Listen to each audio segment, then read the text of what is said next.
Hey, good evening, everybody. Amen. Amen. Glad to be in the house of the Lord tonight, ain't you? Amen. Come on, give the Lord a hand of praise tonight. Amen. Amen. Thank the Lord for His goodness, His grace, His mercy.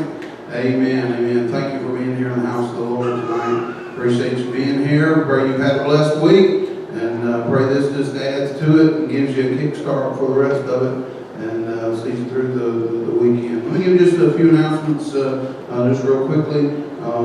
Please remember, if weather permits, I think we're going to be fine.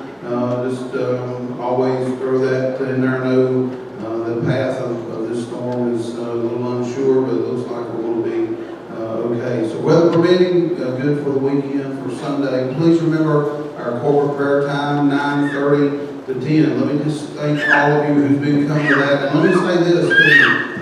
Sometimes you may get here at 9:30 and we already praying. That's called we can't wait. That's just called some people come in praying. They'll come in the door praying. So we say, you know what? Let's just get on with it and not delay. So sometimes you're not running late. We just started early, right? And so please remember that. But it's thank you for coming to that. That's from 9:30 to 10 every Sunday morning. Okay, right here in the sanctuary, corporate prayer time. We just turn some music on. Some people walk around. Some people's in the floor. Some people's at the pew. Just freedom. That's what we're after. Is just freedom. So please remember that. Thank you for coming. 9:30 to 10 for our corporate prayer time. I promise nobody will bother you and drag you somewhere and do all that, but you just free to pray and seek the Lord. Also, from 10 to 10:30, remember our cafe going on again this week. Second week, had a great start to it. Actually, Sunday, family came for the very first time, and when they come in, they said, "We're the cafe." And man, we let them right down there, and they said, "Hey, we'll be back. We'll be back." So, hey, anything we can do to connect people to Jesus, right? And if I have to give them a Danish and a cup of coffee, it's a small price to pay to bring them in. So, thank you. For all that participated in that, and so looking forward to that. And here again, weather permitting. That's 10 to 10:30. That gives us time to get that kind of cleaned up and transition into our service at 10:45. So, and hey, by the way, I'll tell you this about the cafe. We had requests for decaf. Decaf is on its way this Sunday. So please remember that as well. So some of y'all's heart couldn't take it or something. I don't know what was going on. But we will have both, okay? If you need to pick me up or you just want to keep on cruising, we got you covered either way. So please remember that. But in our service this week, Sunday morning, 10:45, man, we look forward to it. Again, if you're interested in baptism, the following Sunday, I think it's the 23rd, we'll be baptized. So if you're interested in that, please get with me. I already got probably 3 or 4 that's interested in it. And also, if you're interested in church membership, I have several that's interested in that. So we want to try to get with everybody, make sure that we can get everybody filled in. Don't have a date for that set yet, but we'll be talking to everybody and move forward. It's probably going to be sometime in October, okay? Don't forget our 5K coming up September 29th. I know this is a lot, but don't forget our 5K, September 29th. You haven't registered, you can still register, okay? You can still be a part of it. You may not get a t-shirt per se, but you can still register. And on the 23rd, the Sunday before that 5K, we are going to receive an offering that will be our contribution to the proceeds that's going to go to Cancer Kids and Christmas. That's what this all goes to. We're investing money in it to try to pull it off. And so we want to do, last year we raised over 43, was able to give them over $4,300 toward that. And man, I want to see us just sail right past that this year and give and help people to make a difference in their lives. So please remember that. Also, tonight, if you are available after service, two things. Man, we got a lot of things going on. I can't believe that I remembered all this without having it in front of me. But tonight, 2 things going on. One, if you're interested in helping, we want to do something a little different this year with a trunk or treat. Halloween, we know, is on a Wednesday. We're not celebrating Halloween. We're trying to do something a little bit different from a Christian basis and stuff. Sister Vanessa is going to kind of be overseeing that. She can fill you in. There'll be a meeting tonight right after service in Children's Church. If you're interested in helping with that, it's going to have a little different twist, and I'm going to let her tell you and explain all that, because if I get into it here, it'll take too long. Also tonight, I know I'm asking a lot, but we want to help the team that was supposed to be cleaning or having some issues this week, that they need our help. And if you would, if you can stay after just a few minutes or even in your area and help us clean tonight. We've got some of it done already, but if you could help us do that, we can knock this out in 30 minutes. We can be ready for Sunday. Really just the bathrooms, vacuuming in here, a little bit of dust, I'm thinking we should be good to go. But if you can help us, we would really appreciate it tonight. So, all that being said, you ready to worship the Lord? Amen, amen. I don't worry you out with announcements. Amen. I want you to stand to your feet, turn around and high five somebody. Tell them, hey, you look better than last time I seen you. Amen, amen, amen. Come on, let's give the Lord a hand of praise. Let's sing and celebrate the goodness of the Lord. If we advertise an offering, you got your offering ready. We're going to pray over our offering, then we're going to jump in and we're going to worship the Lord. Thank you for your giving. Father, thank you for your goodness, your power, your mercy, your grace. God, thank you for all that you have given us. And God, it is our joy to give back to you. So Father, bless the tithe and the offering. As we give it now, may it be used for the upbuilding of your kingdom. We will bless you and praise you in Jesus' mighty name. Amen and amen. Come on, let's give our tithes and offerings. Let's sing and celebrate the Lord tonight.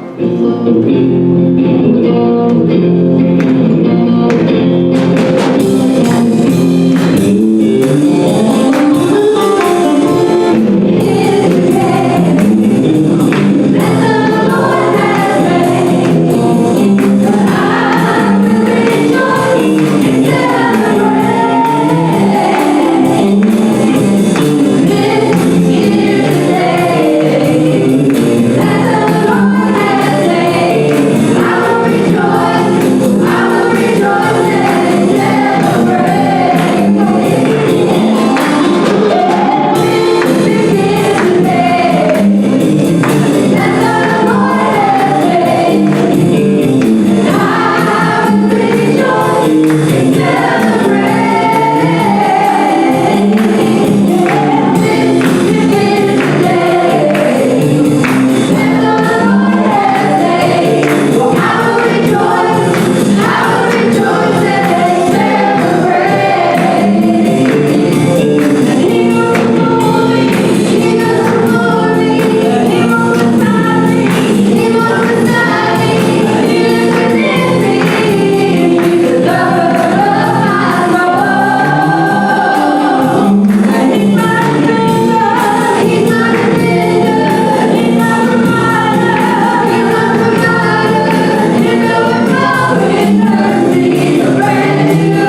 seem awful eager. I don't know if they know something I don't know or not. I might go down there myself.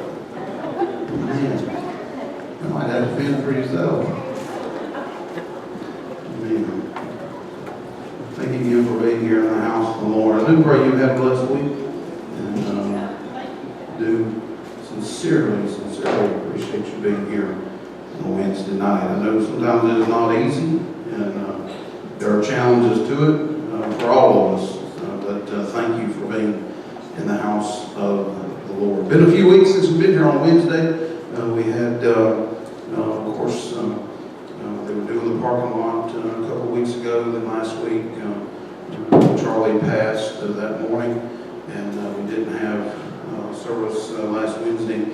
And we've really been on the subject there a couple weeks, really, inheritance versus harvest and all. I'm going to leave that kind of where it was. There's so much more that could be said about that. But as I prayed over the last couple of weeks, especially this week, a few things on my heart I just want to share, and just to turn to Ephesians chapter 6. Ephesians chapter 6. Amen. Hey, I take any excitement I can get. It ain't going to bother me. Praise God. Amen. Ephesians chapter 6. Well, you're finding Ephesians 6, and this will be on the screen. But let me ask you a question about this. Let me ask you a question. Have you ever been in a situation where you had to take a stand for something? It may not have been the easy thing. Maybe you was the only one. Maybe you kind of felt like it would pinpoint you, or you had to voice something. You had to stand up for something. You had to. Maybe it wasn't the popular stance. Maybe it wasn't the culturally correct stance. Maybe you felt pressure to go along with everybody else's viewpoint, or just kind of go with the flow. Or anybody ever been in that situation? Well, some of that's what's been on my heart, and I want to read this as a base text, but we'll take a little bit different look at it over the next few weeks. Ephesians chapter 6, beginning at verse number 10. It says this. We've read this out of our warfare series on Sundays here some time back, but a little different take on it. Ephesians chapter 6, verse 10. It says, "Finally, my brethren, be strong in the Lord and in the power of his might. Put on the whole armor of God, that ye may be able to stand. That you may be able to stand against the wiles of the devil. For we wrestle not against flesh and blood, but against principalities, against powers, against the rulers of the darkness of this world, against spiritual wickedness in high places. Wherefore take unto you the whole armor of God, that ye may be able to withstand, or to keep standing in the evil day, and having done all, to stand. Stand therefore, having your loins girded about with truth, having on the breastplate of righteousness." He says to put on the whole armor of God, verse 11, that ye may be able to stand against the wiles of the devil. I've mentioned before how there is a repeated command in these verses to stand. The word wrestle that we really focus on a lot is a spiritual warfare passage. The word wrestle is only mentioned once. But the word stand, or its derivatives, is mentioned several times. To stand, to withstand, to keep standing. I ain't preaching that good now, I'm just telling you. He's happy about it. Whatever I'm saying, he's happy about it. Bless God, some of y'all need to take some notes. Amen.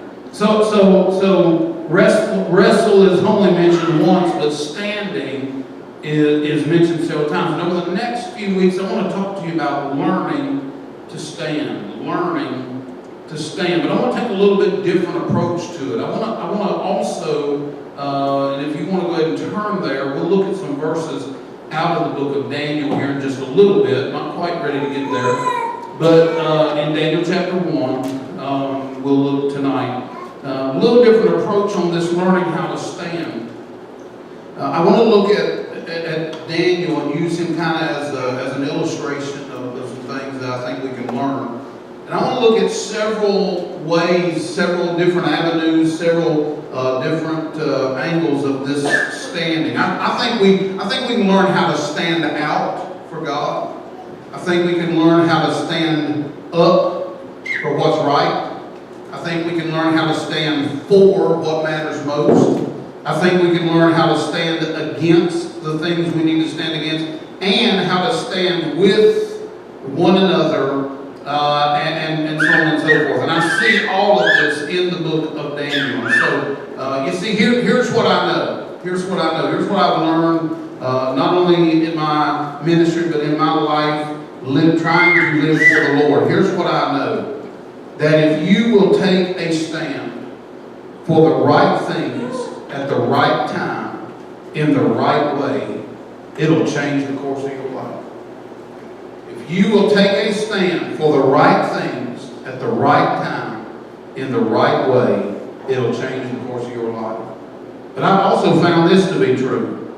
I've also found that compromise on the wrong things, compromise at the wrong time, compromise in the wrong way, and it'll also change the course of your life. And it'll end up costing you more than you ever could have imagined. And so I want to start looking tonight at learning how to stand. I want to talk about, and we'll see this in Daniel, about learning how to stand out for God, how to be different. The truth is, if you're going to be a Christian in this culture, if you're going to be a Christian in this culture, there's going to be some things. I want you to hear me very, very carefully. If you are going to be a Christian in this culture, there will be some things where you will blend in. Right? There will be some things that you'll blend in. When I say that, I don't mean that you compromise. In other words, we all drive, vehicles. Saved and lost people drive vehicles. Now, you may think that the saved people only drive a certain type of vehicle.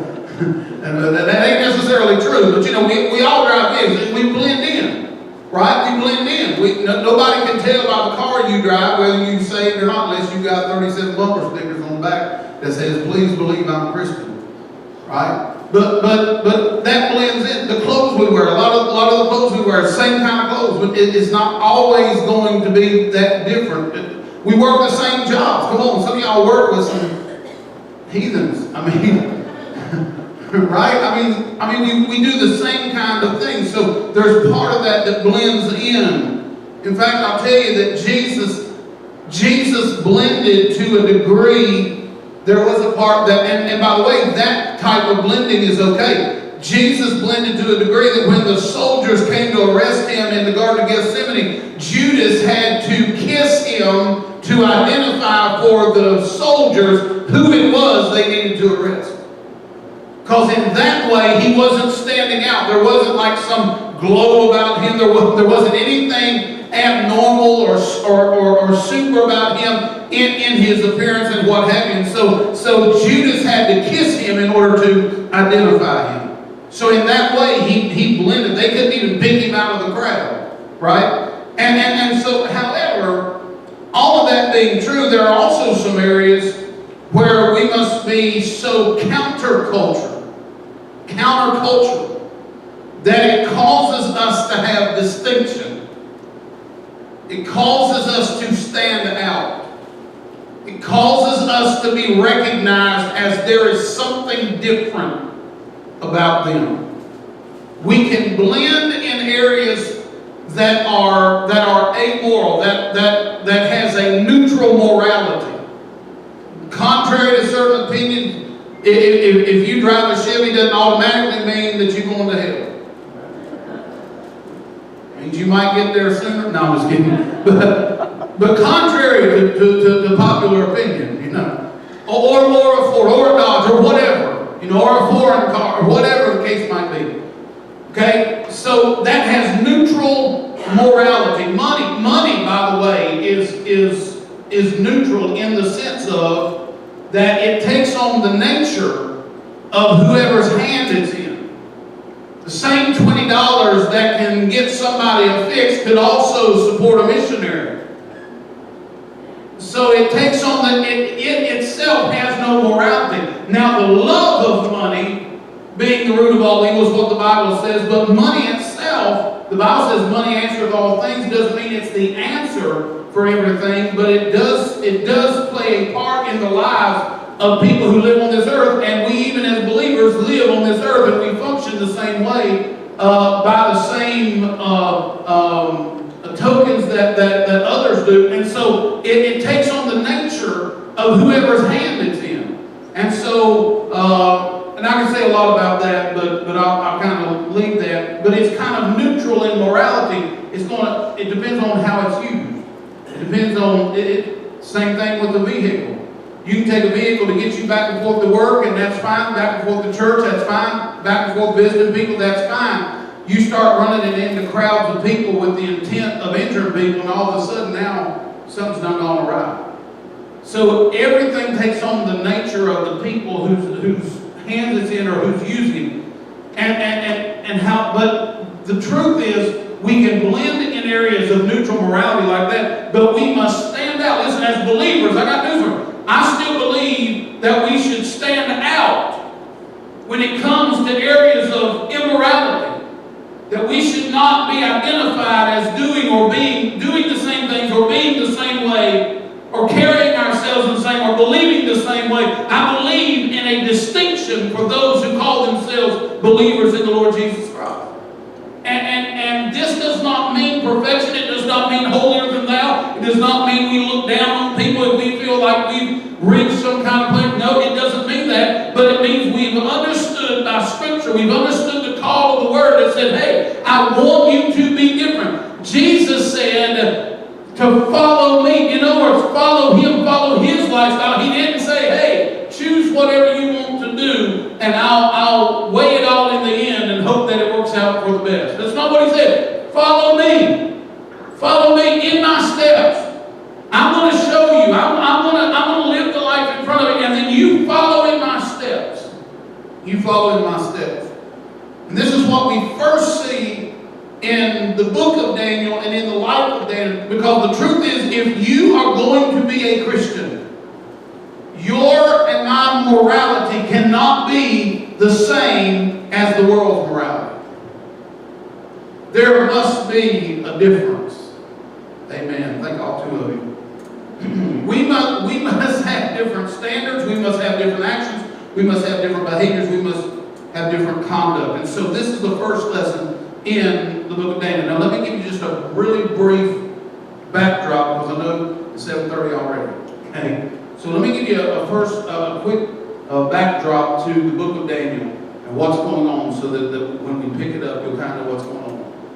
King Nebuchadnezzar was the king of Babylon, and he invaded Jerusalem and destroyed it. And when he did, he began to take people captive. He began to take young people captive. He began to destroy the city. He also went a step further and began to burn the temple. He also began to take of the holy things that was in the temple. He destroyed the whole city. He burned the temple. He was out to humiliate God's people by taking the symbols of their faith. Everything in that temple, everything there was symbolic of their worship unto God. And he was out to humiliate that. He was out to really to debilitate that in addition to humiliating them over it. And so he wanted to take the faith symbols from the temple and on and on. And so what he set out to do, once they got the people to Babylon and carried them into captivity, and we'll see this in some scriptures we're going to read, he said, I want the best young future leaders. He said, what I want to do is I want to take them and set them apart for 3 years, and I want to intentionally indoctrinate them in the ways of Babylon. And I want them to know the Babylonian culture. I want them to know the Babylonian language. And I want them to become the future government leaders and advisors. In other words, I want them to totally leave that past, their spiritual history, who they were as Hebrews, as Jews. I want them to totally leave that behind. And I want them, do you know that the enemy enemy, if he could, he would have you leave everything of Christ behind. Do you understand how serious he takes this? Do you understand how, when we read a warfare passage as the basis of this, you better know that the enemy is out to steal and to kill and to destroy. And do not think that what King Nebuchadnezzar did in the natural is anything different than what the enemy of our soul will do in the spiritual. The thief cometh not but for to steal and to kill and to destroy. But Jesus said, I am come that you might have life and have it more abundantly. But how do we live that way? By learning how to stand. You got to stand against the thief that comes to steal, or that comes to kill, or that comes to destroy. That's what we want to do. And so this is what's happening in the book of Daniel. He's trying to train them in the culture and train them to become the future advisors and leaders in Babylon. He wants them to totally leave what they've been in, what they've been raised in. He wants them to totally leave it behind and be indoctrinated intentionally in the ways of Babylon. So let's look at Daniel chapter 1, and let's look at beginning at verse number 3. Okay, verse number 3. It says, and the king spake unto Ashpenaz. I hope they just call him Ash or Ashy for short, because that's a hard name. The master of his eunuchs, that he should bring certain of the children of Israel and of the king's seed and of the princes. Now, look what he's doing. He said, I want some of the people of Israel. I want some of the king's seed. I want some of the princes. And then he says in verse 4, children, young people, youth, in whom was no blemish, but well favored, and skillful in all wisdom, and cunning in knowledge, and understanding science, and such as had ability in them to stand. I find that very interesting. Such as had ability in them to stand in the king's palace, and whom they might teach the learning and the tongue of the Chaldeans, that is the Babylonians, okay? And so then in verse 5 he says, and the king appointed them a daily provision of the king's meat and of the wine which he drank, so nourishing them 3 years. Look at this, 3 years he's going to indoctrinate them. 3 years he's doing all this, that at the end thereof they might stand before the king. He said, now listen, I'm going to bring these in to be my personal advisors, so I'm going to indoctrinate them intentionally. And he said, when I get through with them, and he look at his patience. His patience is, I'll take 3 years to do this. I don't have to have it done in 3 days. I don't have to do it in 3 weeks. I don't have to do it in 3 months. I'll wait 3 years. Because when they come in, I want them to be totally indoctrinated. Let me tell you something about the patience of your enemy. He doesn't care if he can get you to fall today, if he can just get you glancing. He doesn't care if he can get you falling in 3 days, if he can just kind of get you stepping a little closer. Doesn't matter. Little by little by little, he lures, he seduces, he deceives, he pulls people. Come on, you got to be on the lookout. You got to be aware. Your antennas got to be up. Your radar system's got to be working. You got to know what he is trying to do. And so here he says that the king ordered that they were to bring the king served some of the Israelites, some from the royal family, some from nobility, young men without any defect, handsome, I'm reading a different translation, showing aptitude for every kind of learning, well-informed, quick to understand, qualified to serve in the king's palace, and he was to teach them the language and the literature of the Babylonians. And the king assigned them a daily amount of food and wine from the king's table. They were to be trained for 3 years, and after that they were to enter the king's service. I want you to see the intentionality. And I want to tell you something. I really believe this. There's a lot that I don't know about the enemy. But one thing I do know, that there are at least times when he does stuff with great intentionality. intentionally trying to trip you up, intentionally trying to sidetrack you, intentionally trying to distract you, intentionally trying to pull you away, intentionally trying to dishearten you, intentionally trying to distract you, intentionally trying to get your eyes off focus and get your heart off center, intentionally. You better be on guard. He's very, very intentional about it. And so it's the same way Nebuchadnezzar was, the same way that they were on how they think, how they behave, how they believe, the same way our enemy is. How we think, how we behave, how we believe. And so he will not hesitate to unleash upon any of us, a full-scale attack. Seducing, deceiving, okay, bunch of lies, trying to trip us up, trying to lead us astray. Amen. And so sometimes, amen. I know we talk about it some, we don't talk about it a whole lot, but that's why you got, I mean, he'll do it. He'll do it through the media. He'll do it through social media. He'll do it through advertisements. He'll do it through music.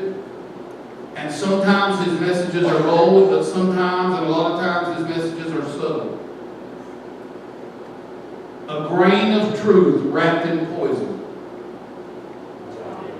Sometimes poison wrapped in a grain of truth.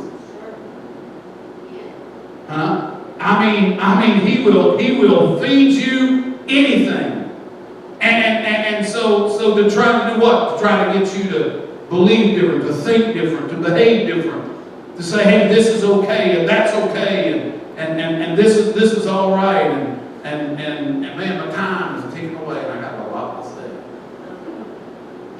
What I'm trying to say is this: you and I cannot afford. We cannot afford to passively be a Christian in this world. We cannot afford to passively be a Christian in this culture.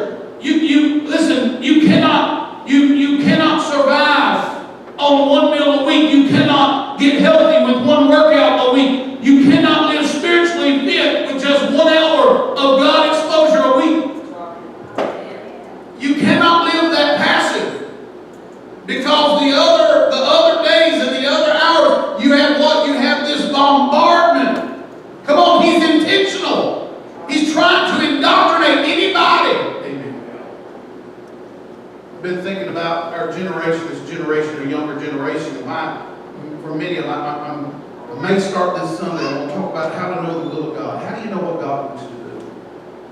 And one of the things about this generation is, when I was growing up, it was a little bit easier. You know why? I didn't have options. I had 3 TV stations, and one of them didn't work good. One of them was all snow, and all you saw was it flip. And you couldn't stand to watch it, so you watched the other, and that's all you had. Now you got hundreds. And there's so many options. Things have changed so much. And it's hard to keep. When you got, the more options you have, the harder it is to maintain focus. And I see that in this generation. I see that going on. You might hear more about that Sunday, but the truth, we had channel 7, channel 10, channel 13, channel 13. It wasn't worth nothing. You couldn't watch channel 13. It's all snow. I didn't want snow in July. I didn't want snow in April. I didn't want snow in December. Right? I didn't want outside. I didn't want on TV. You couldn't tell what was on anyway. Sometimes you could hear it but not see it. That wasn't no fun, right? And so what I'm saying is, when you have things have so changed that there is now a bombardment of not just options, but of things that are contrary to what we believe and what we ascribe to as Christians. And no wonder Paul said, put on the full, complete armor of God, that you can take your stand. Come on, I think that's what God's looking for in this day and hour. Some people to take your stand, to stand up against the devil's schemes, against the wiles of the enemy. He said, therefore, put on the whole armor of God, that when the day of evil comes,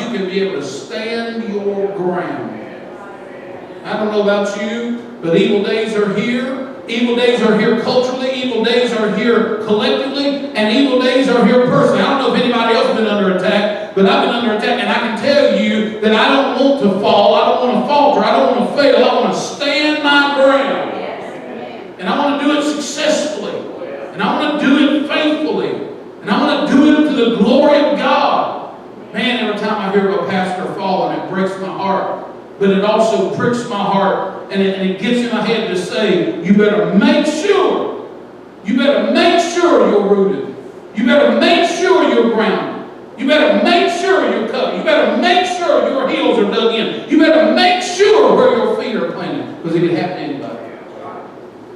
I don't look at them and judge. I don't look at them and point fingers. I don't look at them and criticize. You won't see me going off on nobody on Facebook. You won't hear me talking down on nobody here. I'm telling you, it grieves me when I see somebody fall.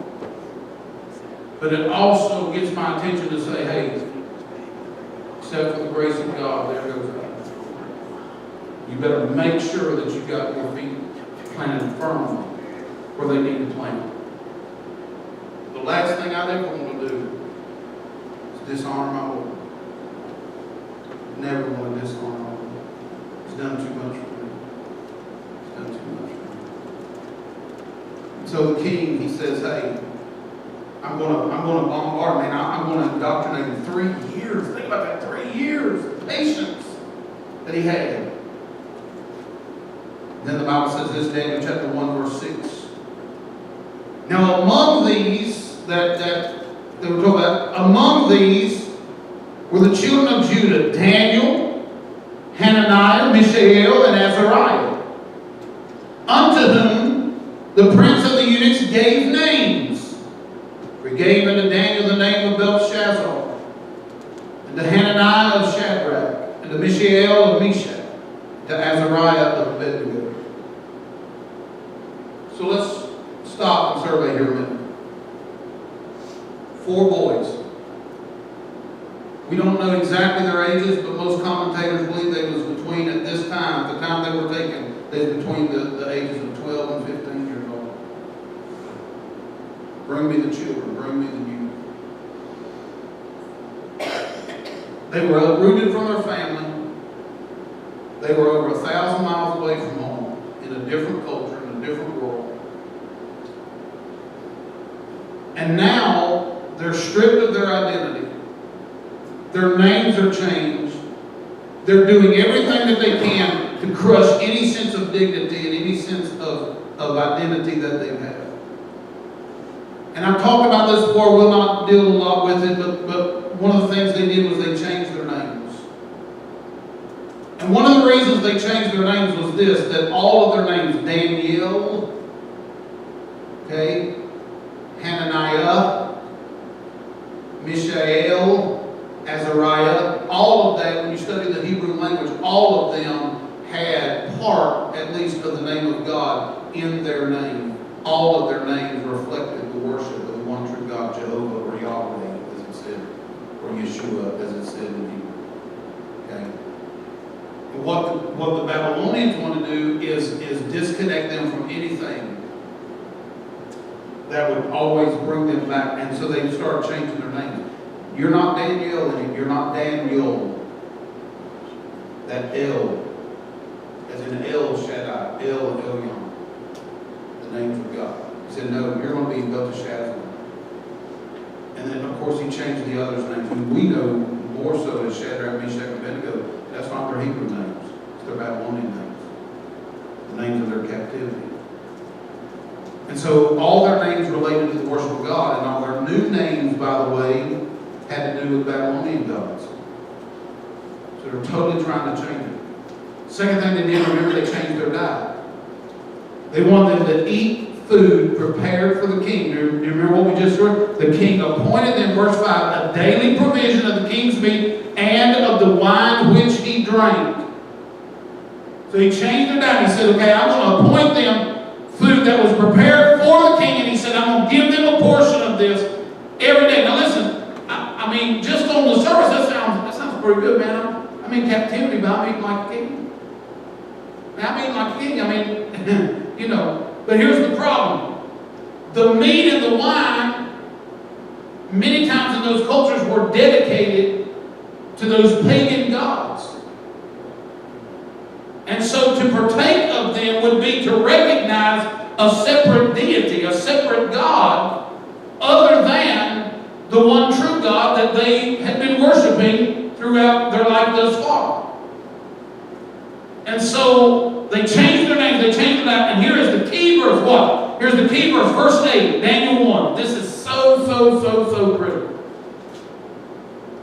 But Daniel purposed or resolved in his heart that he would not defile himself with the portion of the king's meat, nor with the wine which he drank. Therefore he requested of the prince of the eunuchs that he might not defile himself.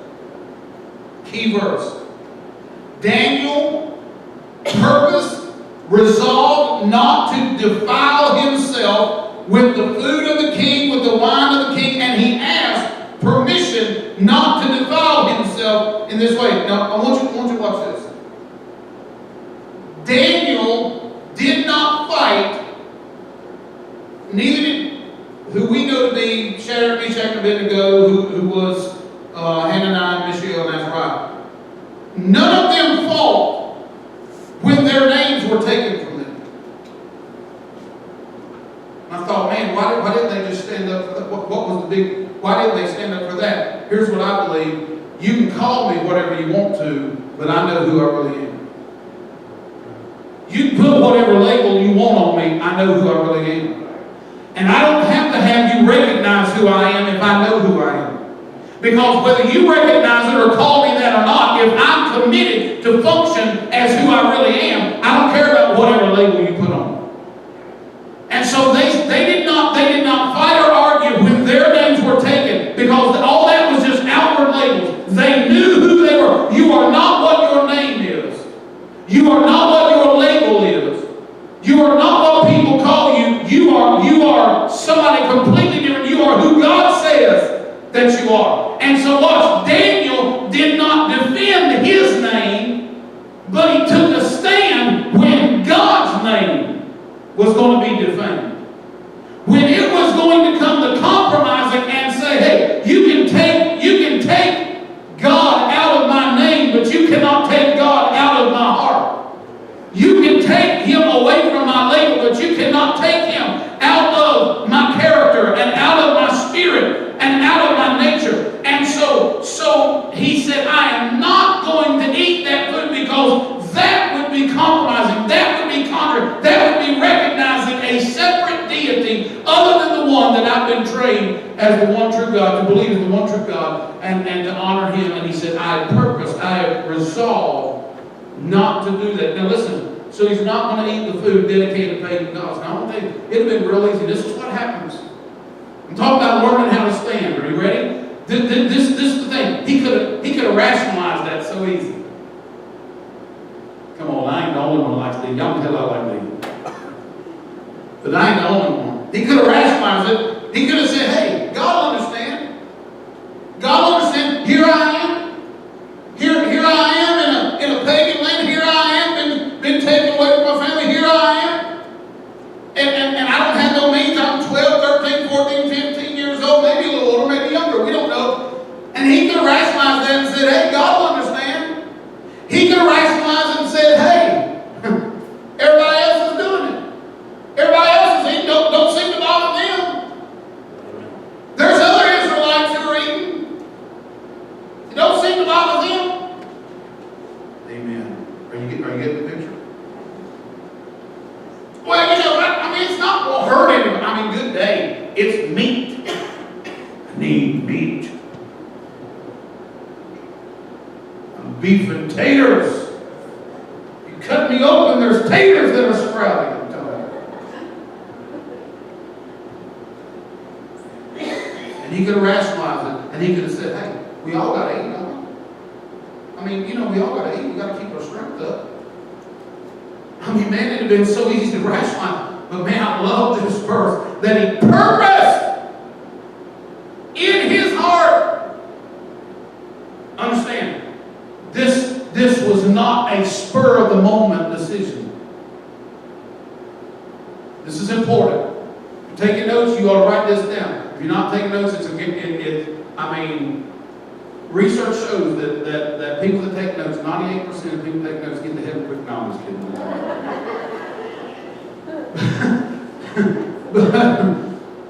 But you ought to write, this was a predetermined resolution. When he purposed, when he resolved, this was predetermined. He didn't wait until he's put in that position. He didn't wait until the temptation come and then try to find the wherewithal to, what do I do with this? He had been trained, he had been taught, and he had been brought up thinking, I've got to do whatever it takes to honor God. This is key. It's not a spur-of-the-moment decision. For Daniel, it was a predetermined resolution. So this is the key. If you are going to stand out for God, here's one way that you do it. Here's one element of that. You must make, and I must make, we must make some decisions ahead of time. We need to learn how to make decisions before we have to make them. See, first of all, we got to make some decisions of things we will never do.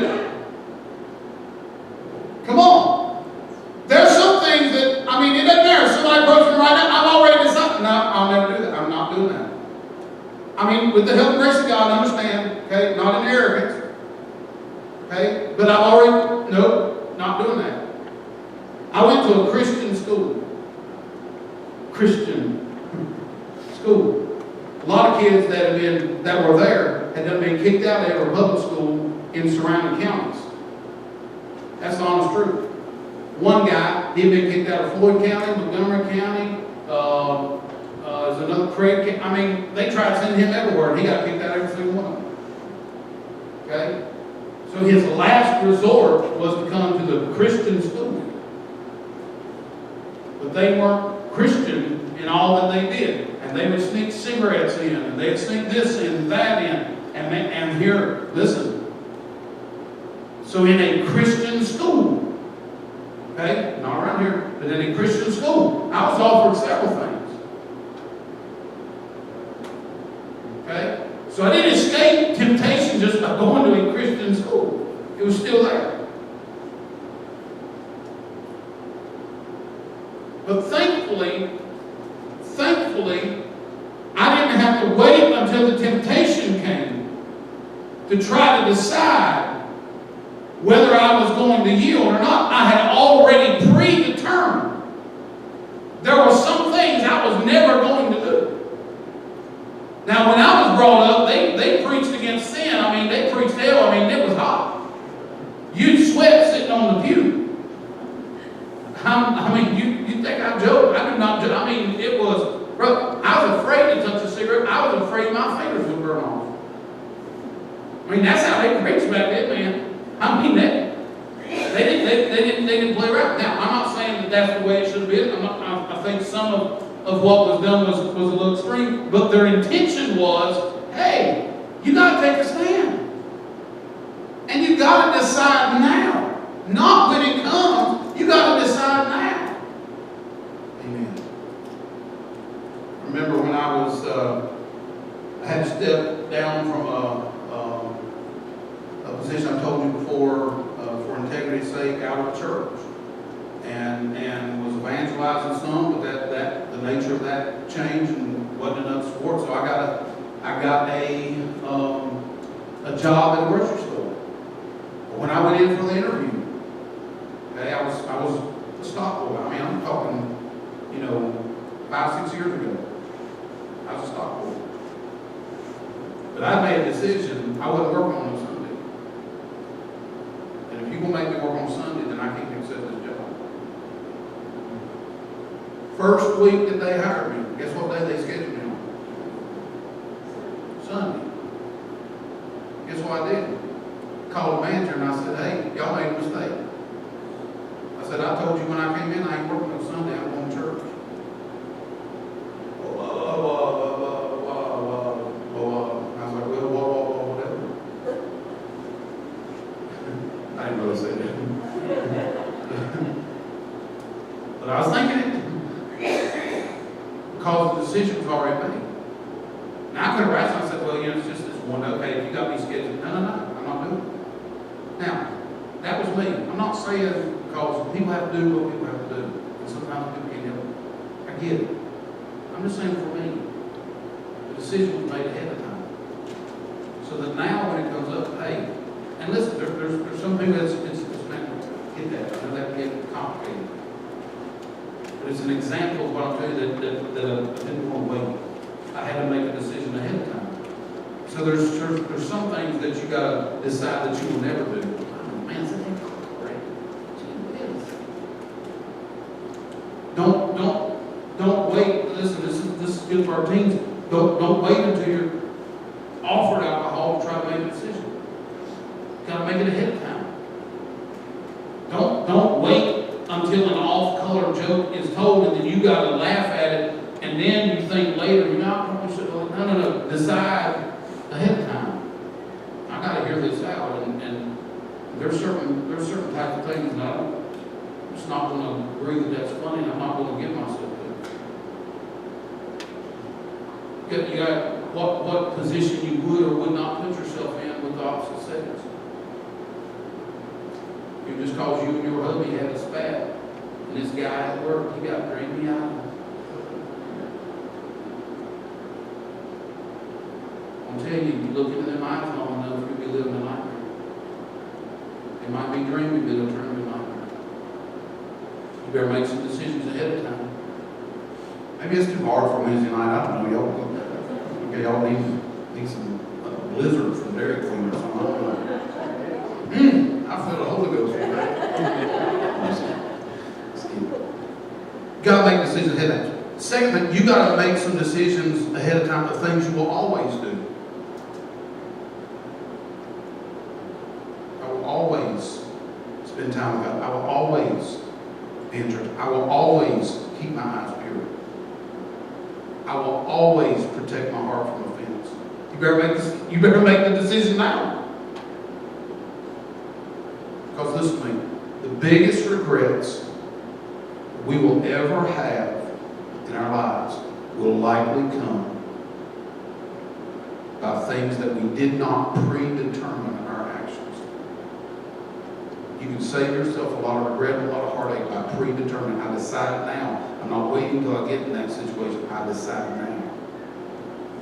And here's why you got to decide now. Here's why you got to work on now when it's not even been over, because anybody can get caught up in the moment. Anybody can get caught up in the moment. Anybody can get tired and worn down. Anybody can lose their focus at a critical moment. You better have a firm footing that you have decided this ahead of time. Let me share something else about Daniel. I gotta hurry because they got them kids downstairs and y'all know how that goes. So let me share something else about what Daniel was doing. When we read what Daniel did, listen, it reads, if we're not careful, it reads like a one-time event. Like they brought it one time and he said, no, I'm not going to do that. No, you know how long he did it? 3 years. Now he went through a little stage here that we could read about. I won't read it where he says this. He said he had great wisdom, and I don't have time to talk about it. I was going to, but I don't have time. But he didn't make this public display. But the Lord gave him wisdom on how to stand out. And this is what he said. He said, test your servants for 10 days. Just give us vegetables, and water. And then come and look at us. And if we're weak and we're weary and you don't like the way we look, then we'll go from there. But he's like, you give us vegetables and water, and then come and look at us in 10 days. And they did that, and after they looked, after 10 days, the Bible said in verse 15, they looked healthier and better nourished than anybody else who ate the royal food. I'm telling you, it's better for you and it's better for me to say no to what we ought to say no to, so that when the king looks down on us, we look healthier, we look more nourished. Come on, the king is looking to and fro throughout the earth. He's trying to find those who will serve him, who will stand for him, stand out for him, and who'll take the stand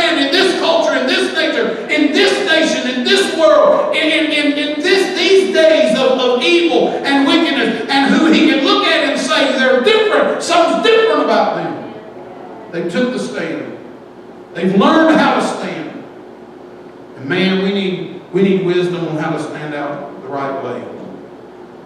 Because how many knows there are people that stand out for God, but they stand out the wrong way? Come on. You can stand. Oh, Jesus.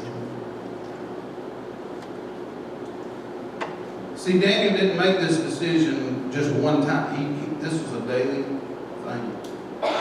Every time they'd bring it, he'd say, no, that's not for me. I need the vegetable plate. Oh, rib up? No, that's not for me. I need the vegetable plate. Oh, no. Wine? No. Turn my glass upside down and start with it. I need water. And every day. But he didn't make the decision every day. He made the decision once and managed the decision he had made. He said, all I got to do is manage. I just got to keep saying, no, my decision's made. No, I've already determined. No. I don't have to make the decision every time. All I got to do is say, hey, I've already made my decision. I just got to live it out.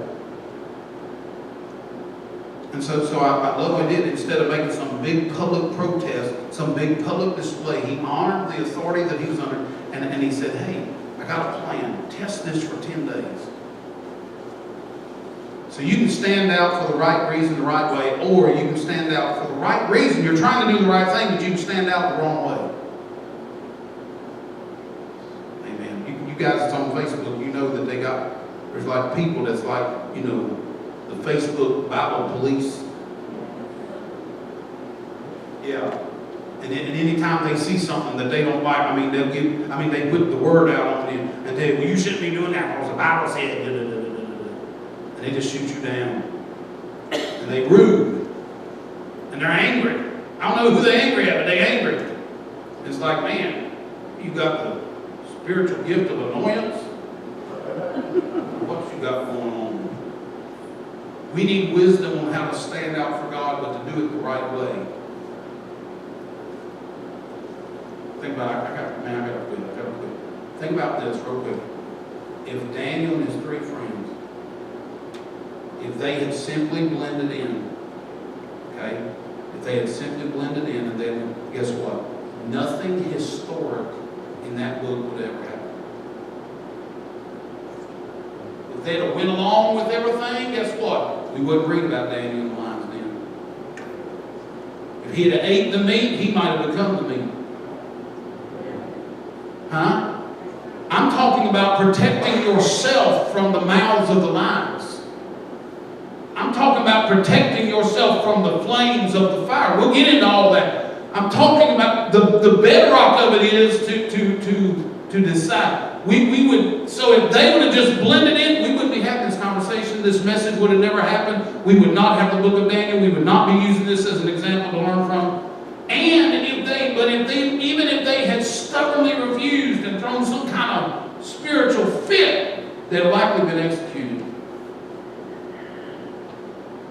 They were wise enough to know how to go about it, to stand up for God, stand out for God, but to do it in a way that was so convincing to those around them. Can he give you a scripture? Watch this, verse 19.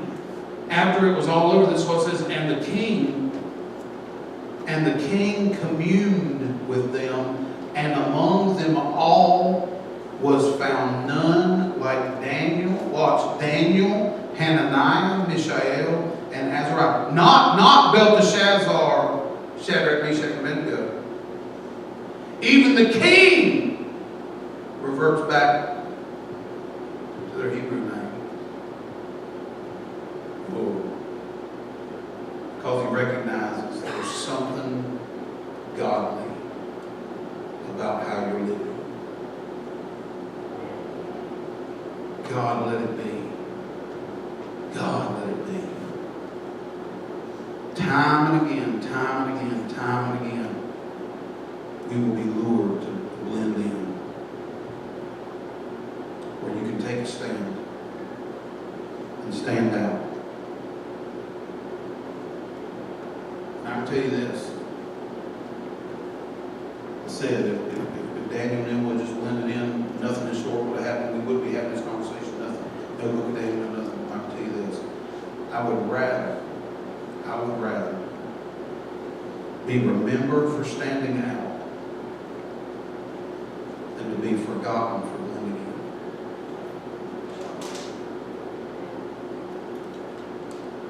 in. Even if it means standing alone. I want to learn, guys, I want to learn how to stand against the enemy's schemes. And it starts by predetermining there's some things I will never do. And there's some things I will always do. So I can stand out for God. Put on the whole armor of God so when the day of evil comes, you can stand. And when you've done all else, stand. God help us learn how to stand. Father, thank you for your goodness, your grace, your mercy, your love. Thank you for your word that calls us to a greater path, calls us to higher heights, calls us to greater devotion. Now, God, this is somewhat left up to interpretation because I've found out, Lord, you do deal with some of us differently on various things. There are some things where the Bible is silent, Lord, and we must just discern your voice and say, God, what are you saying to me about this?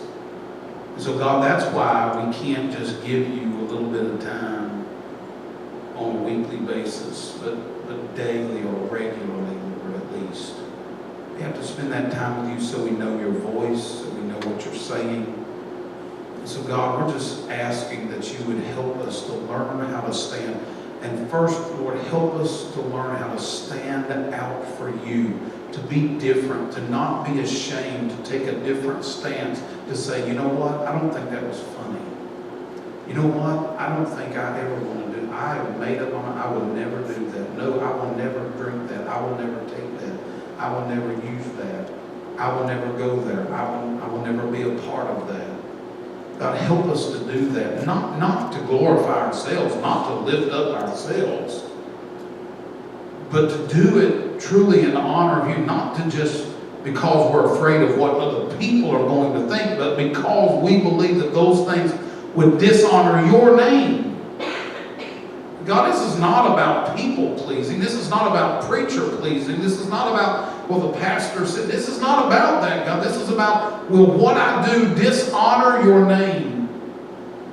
God, we don't want to dishonor your name. We want you to be glorified, not just by what we say, not by just what we sing. We want it to be glorified. We want you to be glorified and honored by everything we do, what we live.